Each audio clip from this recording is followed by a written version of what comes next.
Here, what I'm wearing today, print. Makeup, perfume, Robert Pattinson, the room of a teenage girl. But Carlos Lorenz is anything but a typical teenage girl. Pick out the lipstick. I have plenty of lipstick. Carlos is a 16-year-old transgendered teen. He has the body of a male but dresses and acts more like a woman. But Carlos says his age and sexual identity don't define who he is. Society has made a gender for me, but I'm not ready. I'm not ready to become either one of them. I'll quote RuPaul. You can call me he, you can call me she, just as long as you call me. Oh, okay. Carlos's parents have supported him since he first started dressing like a girl at a young age. From the time he was probably about 2 or 3, I knew he was going to be gay. I didn't realize that he was going to be more the feminine gay. I mean, he didn't really play with Tonka trucks. He would dress in high heels and his grandmother's furs. He was in denial the whole time. I was not in denial. Being labeled as different in high school was extremely hard for Carlos. He first encountered bullying during his freshman year at Grayson High School in suburban Georgia. There was like a bunch of different methods of attack in class, over the internet, stuff like that. Like pretty much any form that they could get to me in any way, they did. Sometimes home was not much better.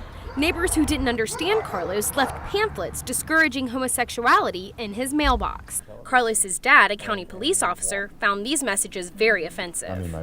I don't expect everybody to agree with Carlos, to agree with his lifestyle, but I do expect people to respect his right to be who he is. This is America, after all. You know, you're a parent. You're not supposed. You're supposed to be teaching your child not to do that kind of thing. But name-calling and staring seem mild compared to the death threat Carlos received at the end of the school year. He received an anonymous message through YouTube from a student who said they planned to kill him the last week of school. Psychologist Kip Matthews says that sexual minority students can experience verbal bullying up to 26 times every day. It's very difficult to know who is your ally and who is safe to talk to about these kind of concerns.